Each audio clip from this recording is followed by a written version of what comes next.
Bom, chegamos aqui ao nosso quinto tópico desse nosso mini curso sobre as relações entre tempo e a historiografia. Nesse quinto tópico a gente vai falar um pouco das relações entre tempo, velocidade e poder, né? Ou em outras palavras, como que o controle sobre o tempo pode ser uma dimensão de exercício de poder na sociedade. Então vamos aqui começar a pensar sobre essas questões analisando um pouco como os historiadores lidaram com as concepções de tempo dos personagens que retrataram em suas obras. E a gente vai começar percebendo uma coisa muito interessante, é que o Braudel, apesar de ter essa grande relação com as múltiplas temporalidades e trazer esse olhar dos historiadores, né, e chamar a atenção dos historiadores para essa realidade, nos seus primeiros trabalhos ele não se importava muito, não se interessava tanto ou não se interessava tanto sobre a forma com que os personagens históricos ou os agentes históricos concebiam o tempo. Na sua famosa tese, né, sobre o Mediterrâneo, a palavra tempo sequer aparece no índice. Então é curioso ele dar tanta importância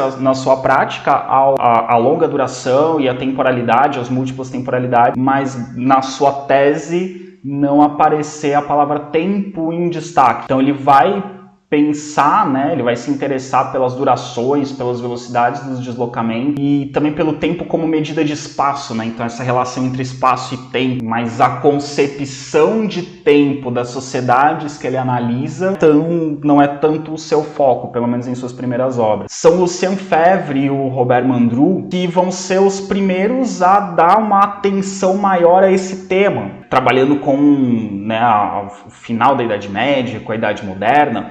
Eles vão pensar no desenvolvimento da relojoaria, né, no século XVI, e vão ver também que essas transformações nas concepções de tempo, que ali na Idade Moderna, ali no século XVI ainda, a relação das pessoas com o tempo ainda está muito ligada aos ritmos da natureza, né? As estações do ano, os ciclos astronômicos, né? Dia, noite, os movimentos da lua e assim por diante. Então, a relação com o tempo é uma relação mais natural, podemos dizer. Tem alguns historiadores que até era uma expressão na Idade Moderna, uma expressão comum dizer assim, isso demora o tempo que um tronco leva para queimar. Isso leva o tempo da água, que a água começa a ferver. Então as referências de tempo eram mais ligadas a fenômenos naturais, não eram tão precisos. Mas ao mesmo tempo essa é a época do desenvolvimento da relojoaria. E esse desenvolvimento vai se aperfeiçoar, e conforme os relógios vão se aperfeiçoando, também a visão humana sobre o tempo vai se transformar. E com a Revolução Industrial, a gente vai ter essa mudança muito rápido. O Jean-Pierre Vernant, conhecido por seus trabalhos sobre a Grécia Antiga, ele vai falar sobre o tempo na Grécia, vai falar sobre concepções de tempo na Grécia. Então isso também vai aparecer nessa historiografia, né? E dá para dizer também que esses trabalhos historiográficos que lidam com o tempo, eles vão ter também uma influência das pesquisas da área de psicologia, sobretudo a parte de psicologia coletiva. Então existe uma relação forte entre a historiografia que se interessa pelo tempo e a psicologia. A psicanálise e a psicologia são áreas da saúde, né, que vão lidar de forma muito forte com o tempo. Talvez por isso até alguns historiadores tenham se interessado tanto por questões relativas à psicologia e à psicanálise, né? Um historiador que vai trazer uma contribuição muito importante para a gente pensar essas concepções de tempo é o Jacques Le Goff, né? Que a gente já falou bastante dele, por essa perspectiva um pouco diferente que ele tem da dialética das durações, né? Ele dá um passo além no pensamento do Braudel, e ao invés de pensar no tempo em camadas, ele pensa em velocidades diferentes para os fenômenos. E os trabalhos dele, publicados no início da década de 60, vão ser muito importantes para essa perspectiva do que a gente tem chamado de história do tempo. Então ele vai dar muita importância à concepção de tempo cristã, que é a base da concepção de tempo ainda hoje, né? Claro que da Idade Média até os dias de hoje ela se transformou bastante, mas essa ideia de um tempo linear, um tempo escatológico, né, um tempo com uma direção e um tempo que vai em direção a um fim determinado, é uma herança do pensamento cristão, né? Vai ser ressignificado com a ciência do século XIX, mas ainda é um resquício, né? Uma herança do pensamento cristão. O Legoff também ele vai perceber que a urbanização do final da Idade Média, né, ali o renascimento urbano, também vai trazer transformações à concepção de tempo. Então o trabalho do Legoff também é interessante para a gente perceber que já no mundo medieval, o tempo urbano e o tempo rural são tempos diferentes. A vivência do tempo, a percepção do tempo de quem vive na cidade, ela é diferente da percepção do tempo de quem vive no campo. Com a Revolução Industrial isso vai se acirrar, mas já ali no renascimento urbano, no final da Idade Média, a gente consegue perceber essa mudança, né? E já na Idade Média, a gente pode perceber que controlar o tempo é um aspecto do poder. E um exemplo disso é o controle do tempo que a igreja medieval exercia no cotidiano. O calendário cristão, né, que era baseado em festas religiosas, o trabalho na Idade Média era ditado muito em função das festas religiosas. Então o trabalho medieval ele tem um lado mais natural, podemos dizer assim, o trabalho pré-industrial, né? Tem um lado mais natural que se trabalha em função da necessidade, não se tem a pressão pela produção que vai ser trazida pela Revolução Industrial. É isso que o Thompson, né, chama de um trabalho mais natural, né, mais ligado aos ritmos da natureza e às necessidades pontuais dos indivíduos, menos voltado à produção, ao lucro, enfim. Então na Idade Média a gente vai ter essa questão, mas esse trabalho natural ele também se liga ao calendário religioso. Os dias de festa, né, os feriados religiosos, os dias de procissão, os dias de devoção não são dias de trabalho. Então a igreja também, com o seu calendário, controla os ritmos de vida, os tempos de vida, os tempos de trabalho, os tempos de descanso na Idade Média. E também de forma mais presente, né, de forma mais sonora, literalmente, a gente tem os sinos das igrejas que ditam os horários, né, o horário da missa, o horário da oração. Os sinos, no caso, mais no ambiente urbano medieval, né, vão ter esse impacto, esse controle. Mas é uma expressão desse poder que o pensamento cristão ou que a igreja medieval tem sobre a sociedade pode ser percebido através, né, de como ela controla o tempo. O final da Idade Média é um ponto sensível para essas transformações relativas à visão e medida do tempo, como eu disse, né, o avanço da relojoaria, né, o aperfeiçoamento dos relógios mecânicos, ele vai trazer novas concepções de tempo. Aos poucos ele vai modificar a visão que as pessoas têm do tempo, né? O relógio mecânico ele vai trazer mais a sensação de um tempo uniforme, né? Uma uniformidade na passagem do tempo. E esse avanço da relojoaria coincide ali justamente com o fim da Idade Média. Então esse avanço da relojoaria no final da Idade Média e a passagem da Idade Média para a Idade Moderna vão trazer mudanças na percepção do tempo. E isso é um dos fatos que explica por que os medievalistas se interessam tanto por essa percepção de tempo. Porque a percepção de tempo medieval é uma das características que a distingue do pensamento moderno. Na Idade Moderna, a gente vai ter um pensamento sobre o tempo um pouco mais, né, essa passagem de tempo mais uniforme, pensar um pouco mais em questões relacionadas a encontrar padrões em ciclos da natureza, uma ideia de pensamento um pouco mais, se a gente puder usar a expressão, um pouco mais científica, né? Também, né, o fato do controle do tempo passar da igreja para o monarca absolutista, né? O controle do tempo e aos poucos saindo das mãos da igreja e para o monarca absolutista. E os monarcas vão ser as novas referências de tempo, né? O governo de cada monarca, as festas relacionadas à monarquia. Então a gente vai ter uma nova forma de controle e uma nova concepção de tempo. E também essa questão, né, do tempo medieval ser característico faz com que normalmente obras de historiadores que tratam da Idade Média tenham pelo menos um capítulo ou um tópico relacionado às concepções de tempo. Então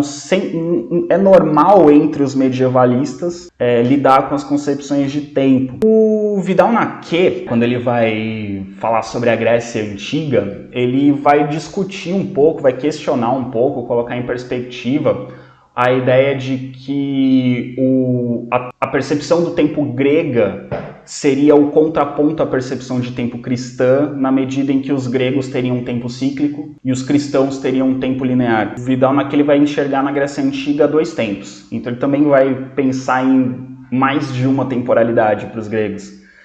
Ele vai enxergar um tempo linear, que seria o tempo dos homens, da incerteza, da liberdade, e um outro tempo cíclico, que seria ligado aos deuses e seria a imagem do tempo cósmico. Então ele pensa, existe um tempo cíclico, mas esse tempo cíclico está ligado aos deuses, e o tempo do homem é um tempo linear. Se linear, o futuro é diferente do presente, portanto o futuro é incerto. Então, no pensamento grego, o linear e o cíclico ocupam dimensões diferentes. O grego tem uma concepção cíclica e, ao mesmo tempo, uma concepção linear, dependendo de com qual dimensão da realidade ele está lidando. Algo semelhante a gente pode pensar a respeito do tempo cristão, que a gente fala, né, do tempo cristão como um tempo linear escatológico, né, com um fim determinado, em que o futuro é necessariamente diferente do presente, diferente do passado, mas a concepção cristã, principalmente a concepção católica, né, de tempo, ela também tem algo de cíclico, né?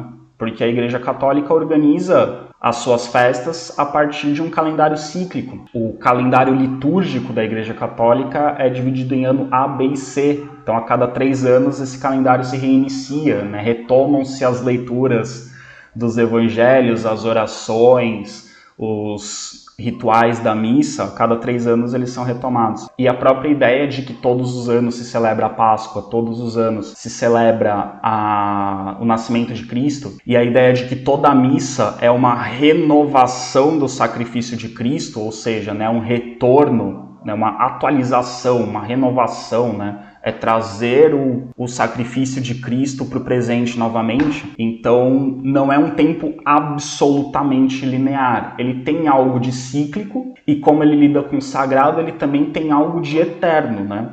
Porque dentro da visão católica, né, quando o padre consagra a hóstia e ela se transforma em corpo e sangue de Cristo, é como se o católico tivesse, é como se ali na missa o católico estivesse presenciando a união do presente com o sacrifício de Cristo no passado, com a próxima vinda de Cristo no futuro. Então é como se rompessem as barreiras temporais. Então isso seria a noção de eternidade. Dentro de uma mística católica, dá pra gente pensar na missa, sobretudo no momento ali da consagração da hóstia, um momento de eternidade no pensamento cristão. Então um momento de saída do tempo. Quando a gente vai para épocas moderna e contemporânea, a gente vai ter uma influência muito grande dos estudos de Febvre e de Mandoux sobre o século XVI. Então essa ideia de uma nova concepção de tempo que está surgindo ali no início da Idade Moderna vai influenciar os estudos referentes a essa perspectiva dos historiadores que lidam com os períodos posteriores. Uma citação interessante: as relações entre pensar o tempo e entrar na modernidade são abordadas também na perspectiva da história das religiões. Então você tem do ponto de vista da história das religiões, você também tem transformações nessa forma de lidar com o tempo. Algumas correntes do protestantismo vão repensar essa relação do homem com o tempo, né? Você tem, por exemplo, o calvinismo, que pensa na ideia de predestinação. Então, se você acredita na ideia de predestinação, o seu futuro já está determinado. Então, você tem um futuro, o tempo está indo em linha reta, mas é um futuro determinado, que você pode conhecer ao longo da sua vida ou não, mas você já tem um futuro determinado. Então, a atitude do cristão é se preparar, né, nessa perspectiva calvinista, a atitude do cristão é se preparar para receber esse futuro prometido. Seja ele bom ou ruim, mas um futuro determinado. Que é diferente da visão católica, que o católico ele tem que, a cada dia, construir o seu futuro, porque o seu futuro pode ser o céu ou o inferno, e esse futuro depende das ações presentes. Então é uma relação diferente. Isso traz atitudes diferentes com relação ao tempo, né? Outra mudança de pensamento com relação ao tempo, tem um impacto econômico muito forte. A Igreja Católica era contra a usura, que a Igreja Católica na Idade Média via a usura como cobrar juros. Hoje em dia, o pensamento econômico da Igreja Católica foi no sentido de que a usura é o juro abusivo que existiria né? Influenciado pelos próprios estudos dos economistas, o pensamento católico pensa que existiria o juro justo. A usura seria apenas o juro abusivo, enquanto correntes do protestantismo ali no século XVI, como o calvinismo, como o puritanismo, entre outras correntes, não vão ver problemas na cobrança de juros. E qual que é a questão, qual que é o problema da Igreja Católica com os juros? Porque a Igreja Católica entendia na Idade Média que o juro era você cobrar pelo tempo. E o tempo, como diz o ditado, o tempo pertence a Deus. Então você não pode cobrar por algo que pertence a Deus. O tempo é dado por Deus aos homens. Cobrar juros seria um pecado contra o tempo. Uma perspectiva protestante não seria um pecado contra o tempo. Até porque o tempo, ele tem que ser aproveitado, o tempo tem que ser proveitoso. E se o tempo tem que ser proveitoso, ele pode ser, por que não, lucrativo. É uma das várias interseções entre o pensamento protestante e o capitalismo que Max Weber tanto analisa em sua obra. Quando a gente vai para a história contemporânea, o grande foco dos historiadores que trabalham com a dimensão temporal é o trabalho. Na minha dissertação no mestrado, eu trabalhei muito com a relação entre tempo e trabalho, representada na literatura, né? Trabalhei ali com Germinal do Émile Zola, e a grande discussão da minha pesquisa girava em torno de como ele representava o tempo dos trabalhadores. Não só, também da burguesia, também apareciam algumas outras coisas, mas o foco ali, o principal do meu trabalho era a relação entre tempo e trabalho. E na história contemporânea, esse é o grande assunto daqueles que se preocupam com o tempo. Então, partindo da sociologia do trabalho, as reflexões dos historiadores que lidam com o tempo na história contemporânea vão focar principalmente nas relações entre capitalismo, aliás, das relações no capitalismo industrial entre produção, tempo e trabalho. Basicamente é entender a questão da produtividade do trabalho e sua relação com o tempo.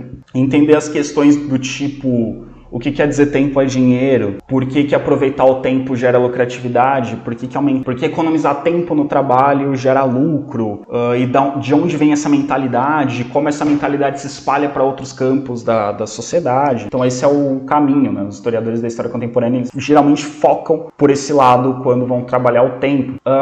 Os historiadores da economia e da condição operária, eles vão estudar sobretudo as modalidades do trabalho industrial. Então eles vão pensar, por um lado, nas mudanças do cotidiano, as mudanças do ritmo de trabalho e a quantidade de horas trabalhadas. Então, a parcela do tempo dedicada ao trabalho e o ritmo de trabalho. E, por outro lado, vão pensar na organização científica do trabalho e cronometragem da produção. Então, você tem, por um lado, a questão da pressão sobre a produção, que leva o trabalhador a dedicar mais horas ou trabalhar com mais intensidade. E por outro lado, você tem a questão da organização do trabalho, que aí a gente vai entrar em Taylor, Ford, toyotismo e por aí vai, que é pensar como tornar o trabalho mais eficiente. Como tornar o trabalho mais produtivo, como produzir mais em menos tempo, como aproveitar melhor o tempo. Então essa questão se torna muito importante no mundo do trabalho a partir da Revolução Industrial. Do ponto de vista da história política, a gente também tem algumas implicações quando a gente vai falar da história do tempo. E a relação entre história política e tempo é bem interessante porque o que a gente pode chamar de uma nova história política ali da década de 80 para cá, principalmente na França, nomes como René Rémond, entre outros historiadores, é que essa nova história política ela vai lidar com questões temporais de uma forma muito interessante. Que questão interessante é essa que eu estou citando? É a questão de como os partidos políticos lidam com a história e com a memória. De como determinados projetos políticos são ao mesmo tempo projetos de história e projetos de memória, são construções de memória. Mais ou menos o que aparece ali no 1984, de George Orwell. Quem está no poder domina a narrativa sobre o passado. E dominar a narrativa sobre o passado ajuda a reforçar e justificar o poder estabelecido no presente. Então, mais uma vez, essa relação entre tempo e poder. A Mona Ozouf, ela vai trabalhar com a relação entre tempo e o ideal republicano na França. No doutorado eu lidei um pouco com essa questão na Terceira República, trabalhando ali com Ernest Lavis. E é interessante perceber como o projeto republicano francês, o projeto da Terceira República Francesa, ele tem uma concepção de tempo muito específica, muito característica, e que um pouco difere do nacionalismo europeu de outros países, porque eles vão ter um discurso muito voltado a um projeto de futuro. Enquanto se a gente pegar, por exemplo, o nacionalismo alemão, que vai se basear numa narrativa sobre o passado alemão, entre os franceses você vai ter nacionalistas franceses que vão buscar a origem da França nos gauleses, mas você vai ter outros pensadores como, por exemplo, o próprio Ernest Lavis e outros historiadores, que vão dizer que a grande característica da nação francesa é o projeto dela de ser uma nação rumo à liberdade, rumo à democracia, e que a grande característica da França seria estar na vanguarda da Europa, seria estar no estágio político mais avançado de toda a Europa, enquanto os outros países eram monarquias, eram impérios, eram autoritários, a França era a grande república democrática, o modelo a ser seguido pelos outros países. O ideal republicano traz para a França uma nova visão sobre o tempo, um novo olhar sobre o tempo, e a gente consegue relacionar isso muito fortemente com o fato de a Terceira República se considerar, em grande parte, herdeira da Revolução Francesa, que a gente viu nos vídeos anteriores. A Revolução Francesa, do ideal iluminista, é o romper com o passado e olhar para o futuro, ter uma visão prospectiva sobre o tempo. Na Terceira República Francesa, a ideia de projeto nacional é muito forte. E quando a gente fala de projeto, a gente está falando de porvir, a gente está falando de futuro. Essa mudança de percepção no tempo, ela é muito forte e ela pode ser observada através da história política também. Aqui a Almon Al-Suffi vai perceber que, para os republicanos da época da Revolução, a República rejeitava o passado. Então, da época da Revolução Francesa, ali, século XVIII ainda. Então, para os republicanos da época da Revolução, a República rejeitava o passado. Como eu disse, na Terceira República, você vai ter eles vão se considerar herdeiros desse pensamento. E ela também representava vontade de ruptura e de regeneração total, né? Ruptura e regenerar, ou seja, uma sociedade que estava corrompida seria reestruturada, seria regenerada. Não regenerada no sentido de retomar algo perdido, mas regenerado no sentido de se curar de uma enfermidade. E essa atitude também aparece, de certa forma, em 1848. Então ela aparece em 1789, em 1848 se tem uma nova república, mas em pouco tempo essa república se transforma no império. E aí, em 1871, a Terceira República vai dizer, olha, os projetos anteriores deram errado, a gente está consolidando o que começou com a Revolução Francesa em 1789, e depois de várias idas e vindas, a gente finalmente chegou a uma república estável. Ali, ao longo do século XIX, você tem esse ideal republicano de rompimento com o passado aparecendo em diferentes momentos. E ela coloca que, por outro lado, os republicanos, nos anos de 1880, eles se opõem à religião da ruptura. A religião da ruptura é, assim, dizer que é apagar o passado, né? Simplesmente desprezar o passado. Então, eles vão integrar algumas contribuições do antigo regime. Então, eles vão dizer assim, olha, a gente está construindo uma coisa nova. Lá em 1789, a Revolução queria romper com o passado. Ok? Mas eles queriam romper com o passado no sentido de nós não temos mais nada a ver com o que existia antes, daqui para frente é tudo novo. Os republicanos da década de 1880, como é o caso do Ernest Lavis, com quem eu trabalho no doutorado, eles vão falar, olha, a gente realmente tem um projeto de futuro, uma França a construir, mas a gente não pode desprezar o que foi feito antes. Então a gente não pode desprezar as conquistas territoriais do antigo regime, a consolidação do território francês feita pelos reis absolutistas. A gente não pode negar a herança que a gente recebe da centralização do poder e da unidade que foi feita de forma autoritária, mas que foi feita pela monarquia absolutista. A gente não pode negar as heranças dos nossos heróis do passado, sejam gauleses, seja Joana d'Arc, sejam heróis da época moderna. Tudo isso faz parte da nossa história, tudo isso faz parte da nossa tradição. Se a gente usar esse passado, se a gente usar os aspectos positivos desse passado para que eles sirvam de exemplo para as crianças que estão na escola hoje e que serão os nossos cidadãos e soldados das próximas décadas, esse passado ele vai ter sido útil. Então, a grande diferença nesse um século que separa a Revolução Francesa de 1789 e a proclamação da Terceira República em 1871 é que 1789 queria romper definitivamente com o passado. De novo, a Constituição do ano 1 estabelece um novo calendário. Em 1871 eles falam não, e principalmente a partir da década de 80, né, década de 80 é quando a República está realmente consolidada na França. Na década de 1880 eles vão falar não, a gente não vai abrir mão do nosso passado, nós temos um passado, esse passado ajudou a formar o que nós somos hoje, mas a gente tem que saber lidar com o que foi positivo e o que foi negativo desse passado. Um outro tipo de reflexão sobre essa relação entre tempo e poder foi feita por pensadores que não são historiadores. Entre eles aqui a gente tem o Jacques Attali. Essa outra perspectiva ela vai aparecer porque, principalmente dentro da historiografia francesa, você não tem uma reflexão sobre os conceitos e medidas do tempo. Essa reflexão sobre conceitos de tempo, medidas de tempo, ela é mais forte na história da ciência, os historiadores do campo da história da ciência, e a gente encontra ela mais fortemente em autores de língua inglesa, como Stephen Kern, por exemplo, que vai trabalhar com a passagem do século XIX para o século XX, e Peter Galison, que vai trabalhar com o matemático Poincaré e com Albert Einstein. Então, isso a gente vai encontrar mais em língua inglesa aí na história da ciência. E no caso da língua francesa, os poucos que se dedicaram a essas questões geralmente não eram historiadores de ofício, mas acabaram fazendo trabalhos de história e que tiveram relevância para os historiadores. Então, como por exemplo é o caso do Jacques Attali. Então, o Jacques Attali ele não vai pensar no tempo de um modo geral, mas ele vai pensar alguns aspectos específicos do tempo. Então, no caso, a relação entre tempo e poder. E para o Attali, ter poder é, entre outras coisas, controlar o tempo.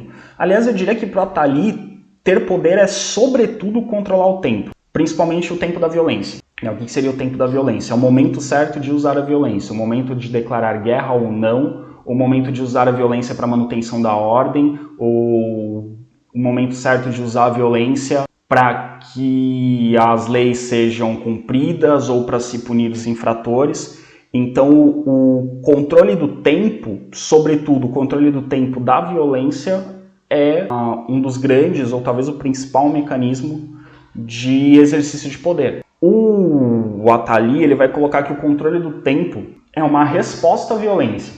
Então, para que os conflitos não sejam permanentes, você tem um controle do tempo. E ao mesmo tempo, o controle, essa violência, ela é ao mesmo tempo destruidora e regeneradora. Então ela ao mesmo tempo destrói determinadas ordens e determinadas situações estabelecidas e regenera outras que haviam sido perdidas. Mas essa violência ela deve ser conjurada e circunscrita às leis e duração determinadas. Ou seja, cabe ao Estado controlar os momentos em que essa violência é justificada ou não. E o Jacques Attali ele também vai ele vai dividir a história da humanidade em 4 grandes épocas a partir da história do tempo. Ele vai falar no tempo de Deus, que seria um tempo mais teológico, mais ligado ao sagrado, né? Uma visão mais teocêntrica de mundo. Então a gente está falando de antiguidade, a gente está falando de Idade Média, a gente está falando de parte da Idade Moderna. Ele coloca o tempo dos corpos, que aí a gente já entra já na Idade Moderna, quando a gente fala do humanismo, quando a gente fala do Renascimento, uma visão de mundo mais antropocêntrica. Então então deixa de se ter uma noção de tempo mais divino, um tempo mais sagrado, para se pensar no tempo do indivíduo, no tempo do ser humano, no tempo da vida, o tempo da ação. Depois teria o tempo das máquinas, que aí a gente já está falando de revolução industrial. E o momento que nós vivemos hoje seria o tempo de si, o tempo da individualidade exacerbada, o tempo do individualismo, mais propriamente falando,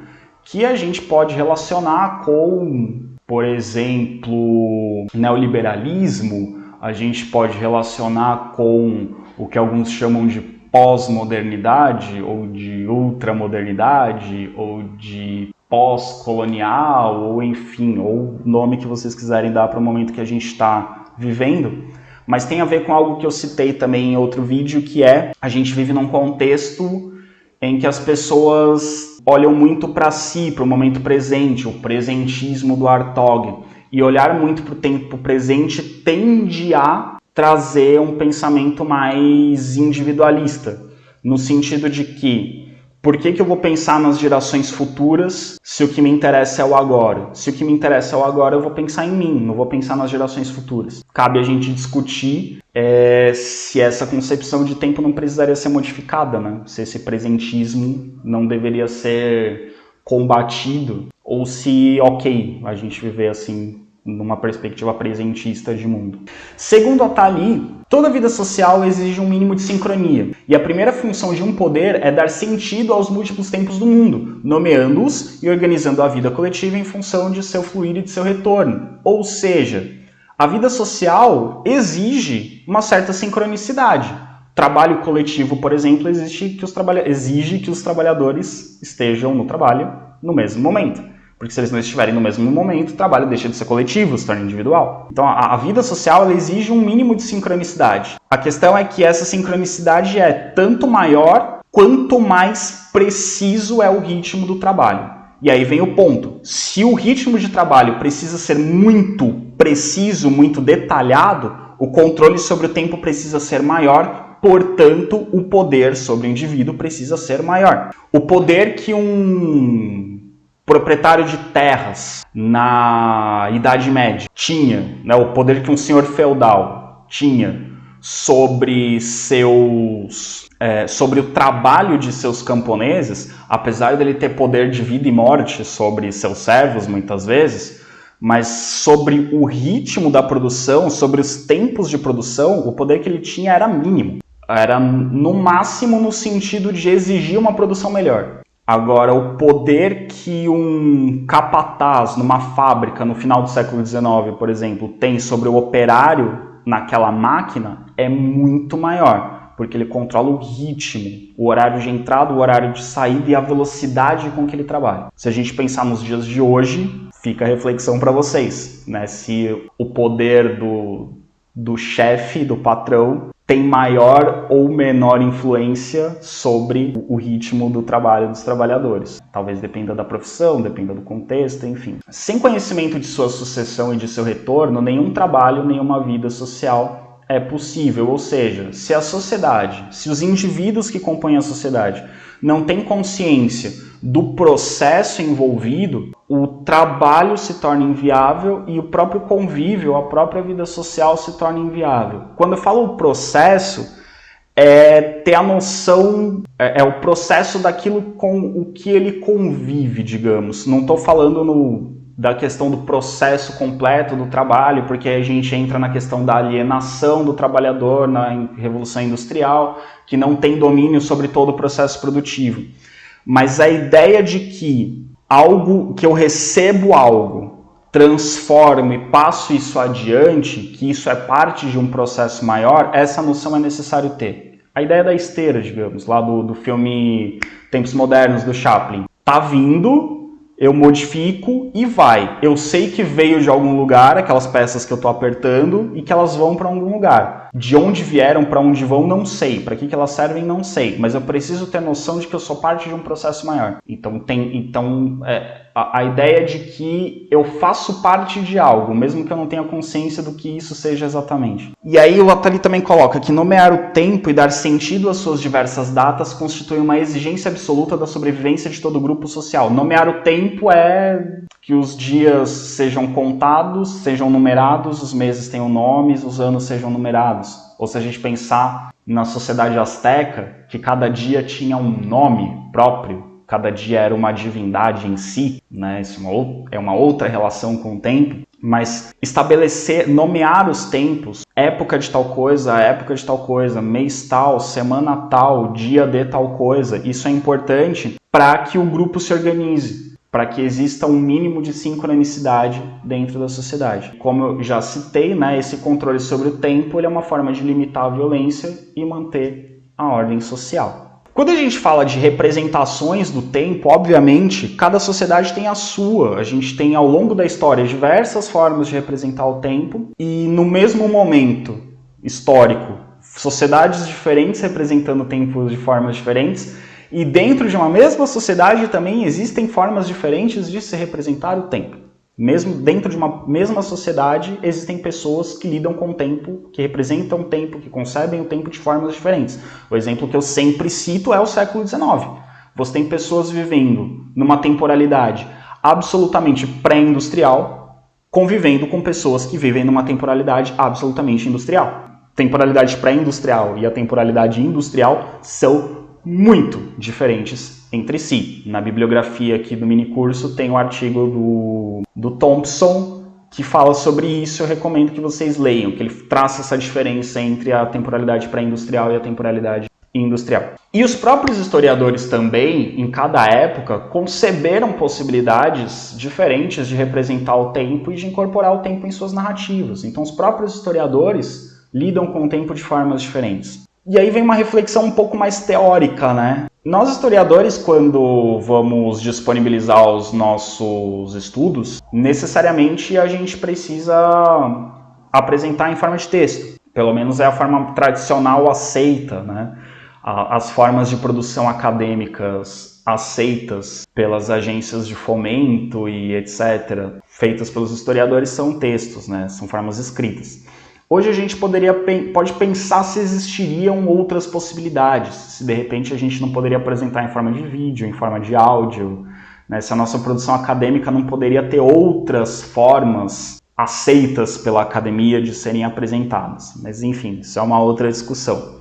Mas independente da possível forma com que nós apresentamos os nossos resultados, invariavelmente a gente acaba lidando, pelo menos de alguma forma, com a ideia da narrativa. A não ser que a gente faça um trabalho absolutamente teórico, o trabalho do historiador ele acaba caindo na narrativa. E mesmo trabalhos teóricos têm um quê de narrativa, né, quando se apresentam. E aí, como a gente já discutiu também, né, quando a escola dos Zanelli vai olhar para a longa duração como preferencial, vai pensar numa história estrutural e vai jogar os fatos para o segundo plano, a narrativa, a ideia de uma história narrativa também perde importância, e ela chega inclusive a ser combatida, chega a ser criticada, né, como uma história positivista, como uma história antiga, como uma história sem complexidade, uma história sem problema, uma história que apenas narra, uma história que não analisa. Mas aí o pessoal da nova história política, principalmente a partir da década de 80 do século passado, vai fazer renascer a narrativa e eles vão olhar para a narrativa como uma possibilidade importante, como uma possibilidade interessante, né? Como eu já citei também em outro vídeo, é um retorno que na verdade não é um retorno, porque os historiadores nunca deixaram de fazer narrativas, mas agora volta-se a falar em biografias históricas, volta-se a fazer narrativas políticas, a microhistória surge como uma forma de narrativa, né? Se a gente pegar O Queijo e os Vermes, por exemplo, do Carlo Ginzburg, é uma grande narrativa, é inclusive uma narrativa com grande qualidade literária. Então, inclusive, eu tenho ouvi alguns professores agora no doutorado na PUC de São Paulo, uma em específico, a professora Maria Isilda Matos, ela dizia pra gente: contem histórias. As teses de vocês têm que contar histórias. Contem histórias.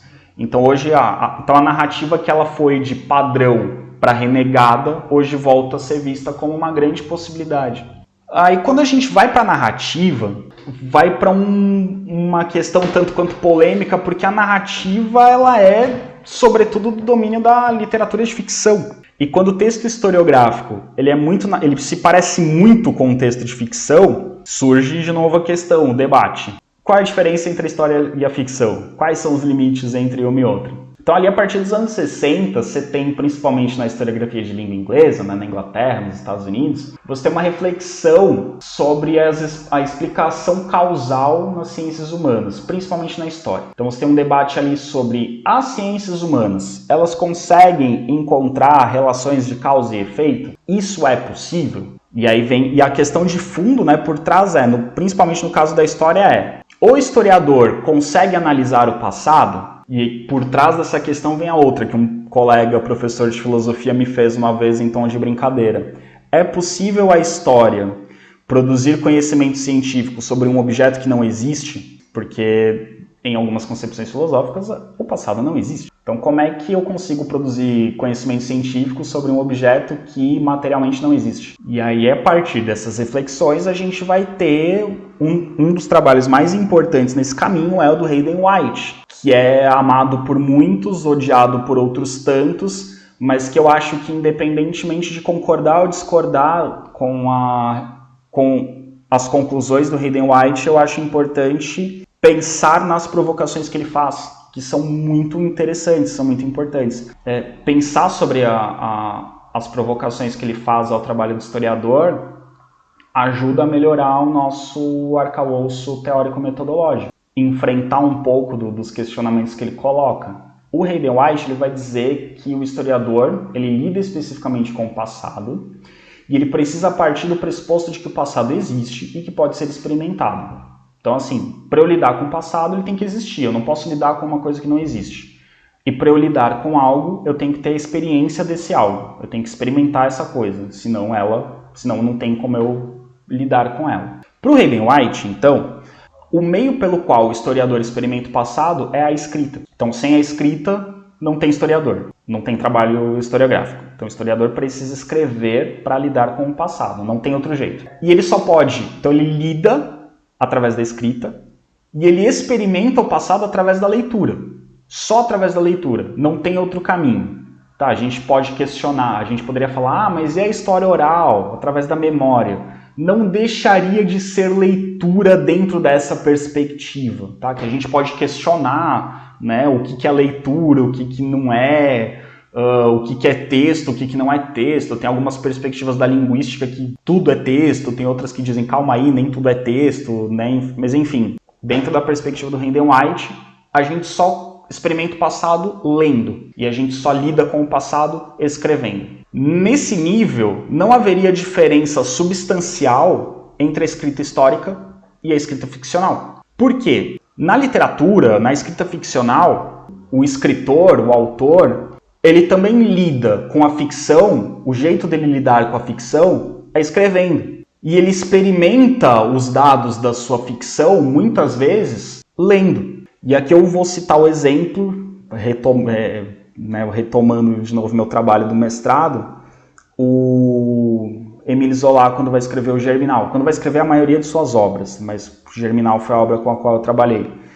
O Zola ele faz toda uma pesquisa em jornais sobre greves de mineradores, sobre condição de trabalho de mineradores. Ele visita uma mina de carvão na França, ele entrevista pessoalmente mineradores, ele entra na mina de carvão para sentir a claustrofobia do ambiente, ele lê sobre a história da França, ele lê sobre psicologia, ele lê sobre, ele lê sobre medicina de um modo geral, ele lê sobre política e ele constrói todo um aparato teórico-metodológico para escrever o seu romance, que é um romance de ficção. Do ponto de vista procedimental, metodológico, o que ele fez para escrever um romance de ficção não difere muito, não difere quase nada, praticamente nada, do que um historiador faz para escrever uma tese. Aliás, ele reuniu documentação e bibliografia que poderia até superar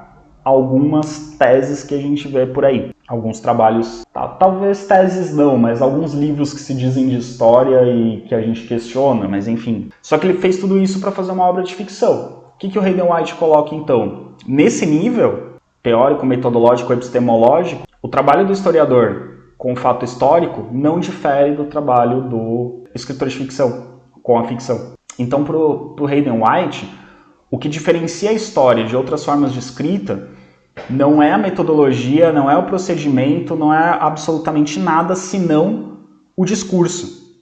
O discurso histórico ou o discurso historiográfico, ele se pretende científico e verdadeiro.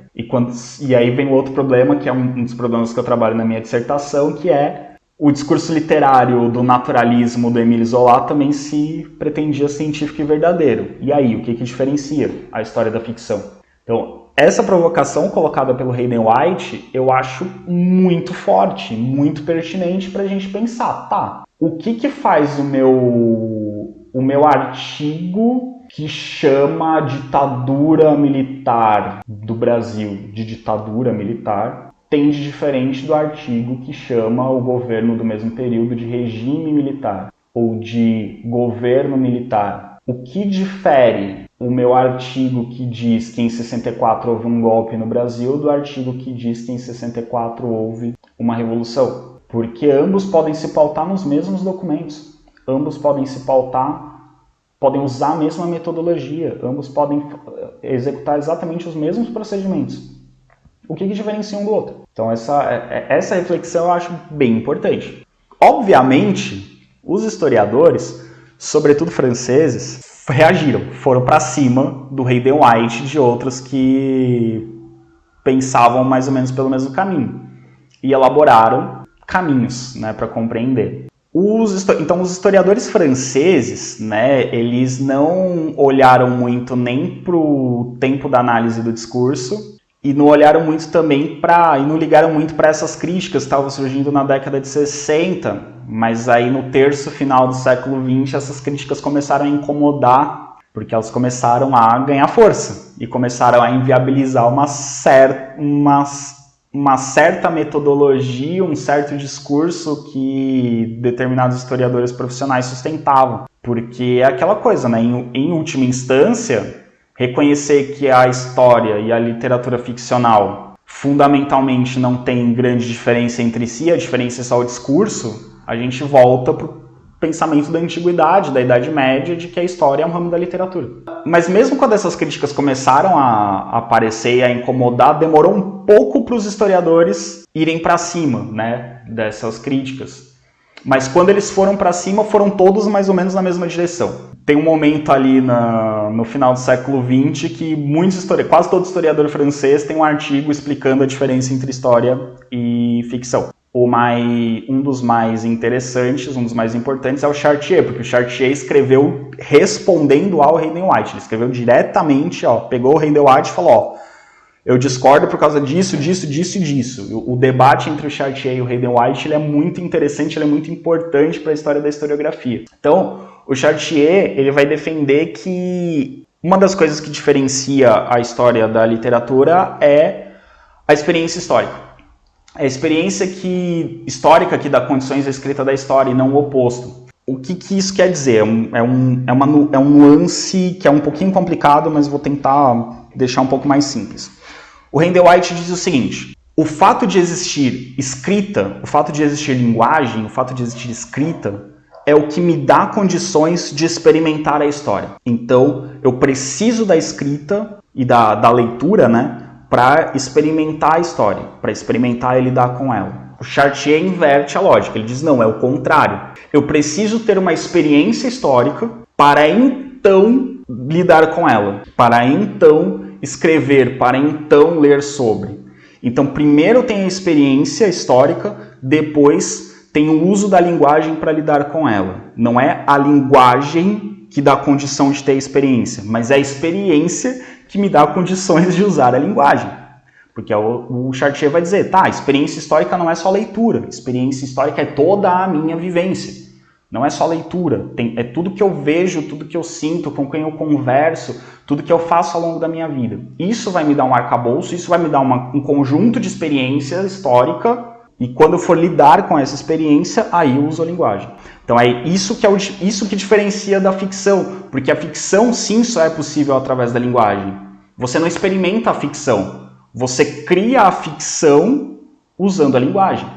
A história não. Você vivencia a história e aí você faz a representação da história usando a linguagem. Essa diferença que o Chartier coloca é interessante para a gente perceber que o conhecimento histórico e o texto ficcional, eles são de ordens diferentes. Eles não estão no mesmo nível, só o que muda é o tipo de discurso. São conhecimentos de ordens diferentes. E nesse debate entre o Hayden White e o Chartier, a questão colocada de fundo é: o passado é acessível? Se o passado não é acessível, o trabalho do historiador sobre o passado é meramente ficção. Então, para não ser ficção, ele tem que ser acessível. E se ele é acessível como? O Hayden White diz que é através da leitura. O Chartier vai dizer, não é a leitura. Existe uma experiência histórica por trás disso. Então, quando a gente entra nessa questão, a gente está falando também de uma experiência de tempo. Se eu entendo que o passado é acessível, eu consigo fazer história. Eu consigo produzir conhecimento histórico científico. Agora, se eu digo, não, o passado é completamente separado do presente. Existe uma ruptura, eles não têm ligação. Passado é passado, presente é presente, não tem ligação entre eles. Se eu entendo dessa forma, o que eu falo sobre o passado é ficção, porque não tem como eu acessar, não tem como eu verificar. Então não tem como eu produzir ciência histórica, não tem como eu produzir conhecimento. Se eu penso num tempo absolutamente fragmentado, o conhecimento histórico é problemático. Se eu penso num tempo mais fluido, o conhecimento histórico é possível.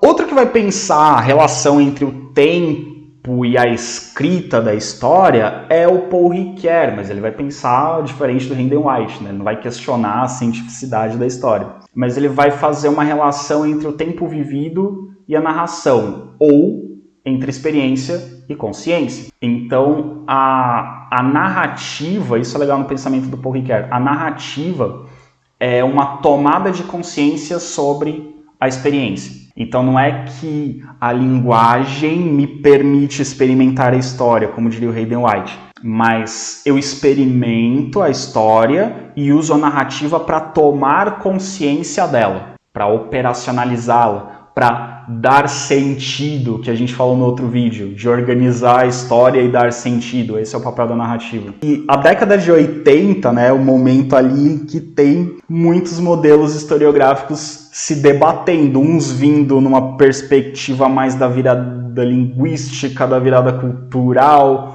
outras ideias mais marxistas, outras da fenomenologia. Então tem ali muitos modelos historiográficos debatendo. E aí no meio tempo você tem microhistória explodindo, você tem a nova história política reivindicando espaço, enfim, você tem um monte de coisa ali brigando. E o Paul Ricoeur ele vai refletir nesse contexto sobre a relação entre tempo e narrativa. Então a reflexão do Paul Ricoeur, ela se dá num momento histórico em que a gente tem ali meio que um debate sobre o paradigma historiográfico, e o Ricoeur vai tentar conciliar algumas posições refletindo sobre a narrativa. E aí ele vai colocar que a inteligibilidade histórica, tornar a história compreensível, não poderia excluir o vivido. Ou seja, a experiência ela não pode ser excluída da minha narrativa. E ele coloca também que o conhecimento histórico deve apresentar um caráter lógico, ou seja, fazer sentido, e estético. Então, o texto histórico, o texto historiográfico, ele não precisa ser um texto hermético, ele não precisa ser um texto tecnicista, ele precisa ser um texto compreensível. E melhor ainda se ele for um texto agradável de ser lido. Eu acho que devia ser o ideal de todo historiador, fazer um texto que seja agradável, né? Por que as pessoas preferem ler jornalistas e outras pessoas falando de história do que os próprios historiadores? Porque os jornalistas muitas vezes escrevem melhor do que nós. Melhor no sentido de escrevem um texto mais inteligível e um texto mais agradável. E eu acho que faz parte do nosso trabalho, da nossa reflexão, para ganhar espaço na mídia, no mercado editorial, para ganhar espaço na estante da casa das pessoas, para ganhar espaço nas telas dos celulares e computadores das pessoas, que a gente se preocupe em escrever coisas mais agradáveis de serem lidas. Claro, com rigor, com precisão, com cientificidade. Mas escrever coisas que sejam divertidas de ler, coisas que sejam legais. Citando, o esforço de produzir uma dialética entre o vivido e a lógica é encaminhado por Paul Ricoeur através de uma original revisão das discussões filosóficas sobre o tempo. Então, naquela obra de 3 volumes, Tempo e Narrativa, o Ricoeur ele vai se basear muito na reflexão que eu já citei anteriormente de Santo Agostinho, né, do o passado presente e o futuro presente, a relação entre as questões que envolvem memória, experiência, esperança, expectativa, né? E o Paul Ricoeur ele vai reivindicar na sua filosofia uma filiação agostiniana e uma filiação fenomenológica. Então ele vai lidar ao mesmo tempo com uma tradição filosófica cristã e com a fenomenologia. E ele considera que o tempo é inerente ao ser e que nós vivemos o tempo. Como eu já citei também em outros vídeos, né? A gente não vive no tempo, a gente vive o tempo. Então ele pensa também a noção de intratemporalidade, um tempo interno. Esse tempo interno tem Santo Agostinho já, e vários filósofos vão nessa mesma linha, de que existe o tempo interior, existe o tempo do indivíduo, existe um tempo próprio, né, que é diferente do tempo cronológico, que é diferente do tempo social, que é diferente do tempo histórico. Existe um tempo interno, um tempo de cada um. Ainda pensando nessa questão da narrativa, o Riquer vai dizer que a própria escolha da ordem dos acontecimentos ou a decisão sobre quais eventos mencionar pode implicar determinados significados para a narrativa. Por exemplo, se eu colocar dois acontecimentos justapostos em um texto, muito provavelmente eu vou estar dizendo que eles têm uma relação, a não ser que eu diga explicitamente que essas duas coisas que eu estou colocando próximas no texto são completamente diferentes, uma não tem nada a ver com a outra, eu só coloquei elas próximas no texto por algum outro motivo de organização. Geralmente, colocar coisas próximas, eu estabeleço uma relação. E quando eu conto uma coisa primeiro, depois outra, a ordem com a qual eu conto, eu posso estar colocando também um tipo de narração, um tipo de relação entre elas, né? É uma forma de costurá-las, que não necessariamente é cronológica. Existem biografias que são não lineares, que eu começo do meio da vida do personagem, vou para o fim da vida, termino falando da infância. Isso é possível, dependendo daquilo que você quer explicar, dependendo do seu objeto, dependendo do seu objetivo com o texto, você pode fazer uma narrativa completamente não cronológica, mas que ela vai fazer sentido porque você organizou o texto de outra forma, você está querendo mostrar outras relações que não a simples passagem de tempo. Aquele que escreve ou aquele que lê as narrativas, sejam históricas ou ficcionais, vive. Então quem está escrevendo é um ser vivo, está vivendo. Portanto, a experiência narrativa não se descola da vida. A experiência narrativa, ela é construída na vida. Então existe uma relação entre a vida de quem escreve e a narrativa. Você não consegue dissociar o autor da obra. A obra não é independente do autor. Às vezes a obra tem um resultado à revelia do autor. Às vezes o autor chega num resultado que não é o que ele planejava, não é o que ele queria. Mas a obra e o autor estão no mesmo contexto. Então existe uma relação. E também a gente pode colocar aqui, a finalidade da hermenêutica deixa de ser apenas a compreensão do texto ou seus sentidos para ter uma compreensão profunda de uma série de momentos e disposições que fazem o texto surgir, ser construído por um autor e ser recebido por um leitor que irá incorporá-lo. Então essa relação, a hermenêutica não vai olhar só para o texto e seus sentidos, vai olhar para o texto, vai olhar para a construção do texto, vai olhar para quem é o autor desse texto, vai olhar para quem esse texto está sendo escrito, né? Qual é o objeto desse texto, vai olhar para quem recebe o texto. Então a gente não vai trabalhar com o texto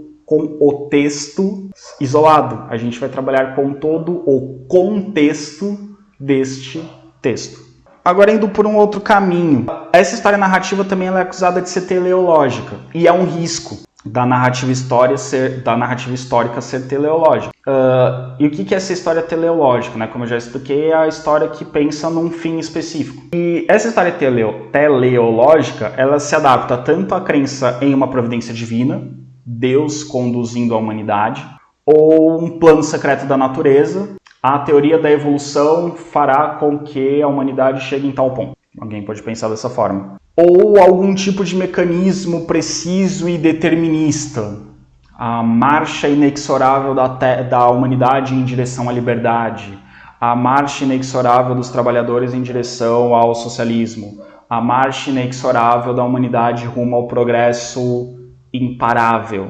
São formas de se pensar que são teleológicas. E quando você pensa numa história teleológica, você imagina que o conhecimento da história permite prever acontecimentos futuros. Porque se existe um caminho a ser trilhado, olhando para o caminho que vem sendo feito, eu consigo mais ou menos antecipar o caminho que virá. Então, com base em comportamentos anteriores, eu consigo prever comportamentos futuros. Então, uma história teleológica se adapta muito bem a um tipo de narrativa que relaciona o que veio com o que está com o que virá. Só que o problema de uma história dita teleológica é que como ela tem um futuro determinado, ela explica tudo que veio antes e tudo que acontece hoje em função do futuro determinado.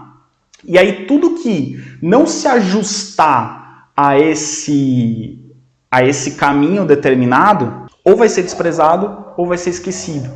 Nesse sentido, a gente pode pensar, por exemplo, em algumas leituras muito, digamos, fundamentalistas do marxismo, que tentavam identificar, por exemplo, se o Brasil teria condições de ter uma revolução burguesa ou não, e alguns debates interessantíssimos sobre se daria para considerar o Brasil colonial como tendo uma economia feudal ou não.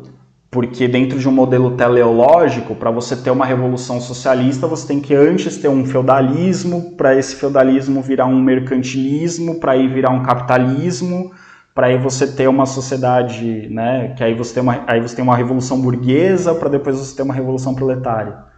E aqui a gente tem visões teleológicas. O que eu estou dizendo de visão teleológica é que tem um futuro determinado, mas essa leitura de uma história teleológica que tenta encaixar tudo dentro desse caminho pode ser uma derivação dessas ideias aqui que eu estou dizendo. Não estou acusando Marx de ter uma leitura absolutamente determinista da história, mas não deixa de ser teleológico no pensamento de Marx pensar que o futuro da humanidade que o fim da história, né, é o socialismo, que os trabalhadores chegarão ao socialismo, que as contradições do capitalismo levarão ao socialismo. É teleológico. Assim como Comte, com o positivismo, acreditar nos estágios de progresso da humanidade até chegar num momento de avanços irreversíveis. É teleológico, é chegar num ponto determinado. Então, quando a gente olhar para a história, pode fazer a gente ficar com o olhar viciado quando a gente parte de uma visão teleológica, porque a gente vai olhar para a história tentando encontrar esse caminho em direção a um fim determinado. Então, o que acontece? Tanto o marxismo quanto o positivismo são teorias da história no sentido de que são paradigmas historiográficos. Se escreve historiografia com essas ideias, ou pelo menos no caso do positivismo, em algum momento se escreveu. Elas não pressupõem necessariamente uma leitura teleológica do mundo. Um marxista não necessariamente enxerga o mundo de forma teleológica. Um positivista não necessariamente enxerga o mundo de forma teleológica. Mas em Marx e em Comte, a gente encontra indícios ou posicionamentos que nos levam a crer que eles tinham uma visão teleológica do mundo, que eles acreditavam que a humanidade, que o caminho normal da humanidade seria chegar a um ponto específico. Ainda pensando nessa questão do teleológico, narrativa, problemas que a narrativa ou que a teleologia podem trazer, se a gente não tomar cuidado, o Nietzsche coloca o problema da retrodição. E assim, o Nietzsche foi meio visionário, assim, porque lá no século XIX ele cantou uma bola que os historiadores da segunda metade do século XX foram se dar conta. Que ninguém pensou nisso na historiografia e lá, muito tempo depois do Nietzsche, a galera começou a falar, nossa, é verdade. O que o Nietzsche falou lá atrás realmente é um negócio perigoso. E o Nietzsche, tanto é que o Nietzsche não usa a expressão retrodição, mas ele descreve o que é a retrodição, que vai ser analisado depois. O que é a retrodição? É quando eu olho para o presente como resultado necessário de um passado, ou um passado menos remoto como causa necessária do passado mais remoto. Então, a ideia de causa e efeito, né? Ou resultado necessário é uma terminologia que se pega emprestada da física, né? A ideia de causa e efeito. Esse problema da retrodição, os historiadores foram incorporar, assim, meados do século XX para frente, que eles foram pensar, poxa, realmente isso é um risco. E essa retrodição não deixa de ser uma espécie de teleologia ou finalismo, só que mais sutil. Retomando, assim, o que é essa retrodição, então?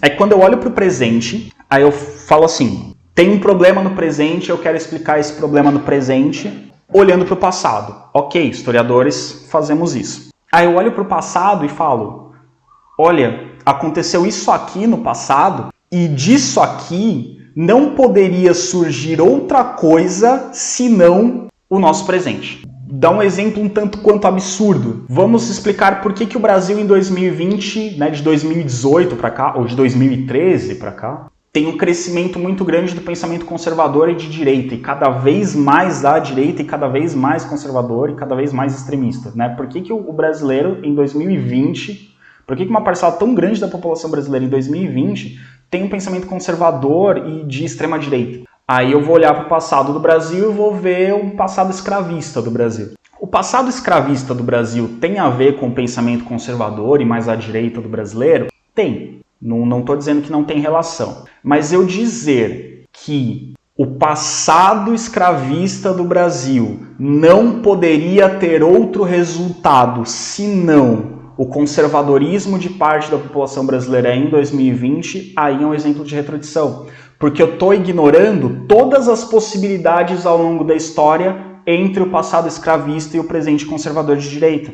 Entende? É dizer que não haveria outro caminho possível. Isso é uma espécie de teleologia, só que ao contrário, que o fim é o presente. Entende? Então, assim, é olhar para o passado e falar, isso aqui não poderia ter outro resultado senão os dias de hoje. E aí eu perco toda a complexidade histórica dos processos que levaram ao momento atual, que é muito mais complexo, que tem muito mais variáveis, algumas causas mais recentes e outras mais distantes do que o passado escravista, mas eu estou ignorando todo o resto para focar só no passado escravista. Né, aqui eu coloquei, né, esse exemplo, né, que seria o exemplo. Um historiador estabelece um ponto de chegada, como ponto de chegada do próprio presente, e busca estabelecer elos lineares com o passado. Esse exemplo que eu dei, né, do pensamento conservador de direita no Brasil atual e o passado escravista. De fato tem relação, mas um não é explicação automática do outro. Né? Não é explicação única nem automática. Existe todo um processo histórico que vai juntar mais um monte de outras coisas para chegar nesse conservadorismo de direita. A gente não pode esquecer que no meio do caminho entre o passado escravista e o conservadorismo de direita no Brasil, a gente tem a influência do pensamento norte-americano durante o século XX, a gente tem a ascensão das igrejas neopentecostais no Brasil, que também tem alguma influência das igrejas pentecostais americanas. N fatores, né, que tem ali entre uma coisa e outra, né? Então são múltiplas explicações. E aí a gente tem...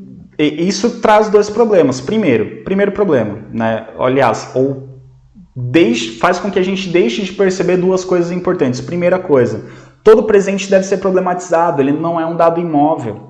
O presente ele não é um resultado necessário, único, possível do passado. O presente ele é uma das possibilidades. No momento em que o Brasil era um país escravista, uma das possibilidades para 2020 era ter um governo de direita, de extrema direita e extremamente conservador. Mas essa não era a única possibilidade. Existiam inúmeras outras. O que a gente tem que ver ao longo desse processo histórico, o que aconteceu para que as outras possibilidades se tornassem inviáveis e a que prevalecesse fosse a que nós temos hoje. Segunda coisa que a retrodição nos impede de perceber. Todo ponto do passado também deve ser problematizado. E nenhum ponto do passado faz parte de uma cadeia linear que conduz inelutavelmente a um presente determinado. A gente volta para o passado escravista, mas se a gente pensa que o presente é uma consequência necessária do passado escravista, o passado escravista também seria uma consequência necessária de outra coisa anterior. E essa outra coisa também seria uma consequência necessária de outra. Então, é uma teleologia. É um percurso histórico determinado. Não tem o que fazer, não tem como mudar. Porque se todo ponto ao longo da história é causa necessária, aliás, é resultado necessário de uma causa anterior, então o futuro também é uma causa necessária de algo que está acontecendo agora. Não tem o que fazer, não tem como mudar. A gente tira dos agentes históricos a condição de agente histórico. Vira todo mundo passivo histórico. Deixa de ser agente. A retrodição, né, na história, ela vai trazer o que aqui a gente está chamando de algumas ilusões historiográficas. E elas passaram a estar presentes nas discussões dos historiadores no final do século XX. Isso torna, né, impressionante, né, como eu já disse, como Nietzsche cantou essa bola lá no século XIX ainda. Então ela se tornou uma discussão muito forte entre os historiadores quase um século depois do Nietzsche colocar esse problema, essa possibilidade de problema. E o retroeditor, assim como eu disse, né, que na teleologia, tudo que não parece conduzir a esse futuro determinado é ignorado, é desprezado, na retroedição, que é uma espécie de teleologia ao contrário, também tudo que destoa é tirado do caminho. Então, de novo, o exemplo é o passado escravista e o governo de extrema-direita que a gente tem. Tá, mas e todo o crescimento político da oposição à ditadura militar, o surgimento dos partidos de esquerda no Brasil, a chegada de um operário à presidência, a chegada de uma mulher à presidência, isso não seriam possibilidades diferentes? Isso não poderia ter resultado num caminho diferente do que o que chegou em 2020? Aí isso vira acidente de percurso, fala, não, aí vira aquelas coisas, né? Não, mas a presidência foi uma concessão a presidência de esquerda foi uma concessão de forças conservadoras, a presidência de esquerda foi um movimento de resistência, mas que não durou, que estava fadado ao fracasso desde o início, e aí a gente vai para explicações que desprezam as outras possibilidades. E ao desprezar as outras possibilidades, a gente torna o nosso presente um presente único possível. É como se o mundo não tivesse outra possibilidade senão aquela que a gente vive. E aí, de novo, isso tira de nós a condição de agentes históricos. Se as coisas são como são porque tem que ser assim, não há o que fazer para que elas mudem. E um lugar em que o risco de retroedição é muito forte é no ensino de história. Porque no ensino de história a gente tenta passar para os alunos de forma inteligível determinados conhecimentos. E a gente muitas vezes cai no risco de confundir tornar inteligível com simplificar. Nem sempre tornar inteligível para o aluno é simplificar. Às vezes a gente pode abordar de uma forma mais concisa, às vezes a gente precisa usar uma linguagem mais acessível para os alunos, a gente às vezes precisa fazer recortes menores para que eles compreendam melhor os pontos mais específicos, mas não necessariamente simplificar. Que a ideia de simplificar às vezes vem assim, eu vou tirar essa informação e dizer que A é assim porque B fez tal coisa. E aí eu deixo de mostrar para os alunos que existem vários fatores contribuindo para aquele resultado. Então é um risco muito forte, né? Que em história a gente tem muito isso, né, de falar para os alunos, a gente tem que estudar a história para entender o presente. Aí a gente vai olhar para o passado para entender o presente. Aí eu olho para o passado e falo, tá vendo isso? A gente é assim hoje por causa disso aqui. E aí esquece de todo o processo histórico que tem ao longo. Que aí a gente poderia dizer, olha, tá vendo isso aqui? Isso aqui é uma das coisas que nos faz ter. Ou o que nós temos hoje tem um pouco a ver com isso, mas nas outras aulas a gente vai ver outras coisas que também influenciaram, que também se relacionam, né? Enfim, tornar inteligível para o aluno não necessariamente é simplificar a análise histórica, tá? Eu queria deixar esse conselho para vocês. É difícil? Muito. Principalmente contexto de escola pública, escola de periferia, alunos de baixa renda, alunos com dificuldades de aprendizado as mais terríveis possíveis, alunos com problemas familiares, com problemas de saúde, etc. Tudo isso é muito complicado. Mas não é porque eles têm todos esses problemas que eu vou ensinar para eles uma história fantasiosa. Chegando no final da nossa exposição, Walter Benjamin, também nessa coisa da retroedição, ele vai criticar justamente a noção de que a gente vive no único presente possível. E eu acho que ele tem uma frase muito legal, uma expressão muito legal, que ele diz que o historiador deveria se converter em um apanhador de centelhas de esperança. Então, quando a gente olha para o passado, a gente não tem que dizer assim, nós somos assim porque no passado era assim. Mas a gente tem que olhar para o passado e dizer, olha, no passado era assim. E tinha todas essas possibilidades. Isso seriam as centelhas de esperança. Tinha todas essas possibilidades. mas a gente acabou chegando nessa. De todas essas, a gente chegou nessa daqui. Nessa que a gente está, será que a gente também não tem diversas outras possibilidades para o futuro? Então é essa a ideia do apanhar centelhas de esperança. E eu acho que isso é muito importante quando a gente fala de ensino de história. Quando a gente olha para o passado e fica encontrando no passado causas que determinam o presente, quando a gente olha para o passado de forma determinista, a gente transmite para os alunos a ideia de que não é possível mudar. E se a gente mostra para os alunos que existiam várias possibilidades, mas uma série de fatores fizeram com que a gente chegasse no momento atual, a gente está dizendo para eles, olha, para o futuro tem várias possibilidades abertas. E a gente pode trabalhar para que a gente consiga, se não a melhor, mas a melhor possível dessas possibilidades. O Barros, né, que fala sempre da coisa das polifonias, ele também usa isso para falar dessa narrativa histórica como um relato polifônico. Esse relato polifônico ele teria que romper com a unilinearidade da história e complicar o argumento, ou seja, dar espaço a diversas vozes. De novo, é isso que eu falei. Naquele momento histórico, o que era possível? Quem eram os agentes? Quem estava falando? Quem estava se colocando? Por que uns foram silenciados e outros foram ouvidos? O que poderia ter sido diferente para que o resultado daquele contexto histórico fosse outro?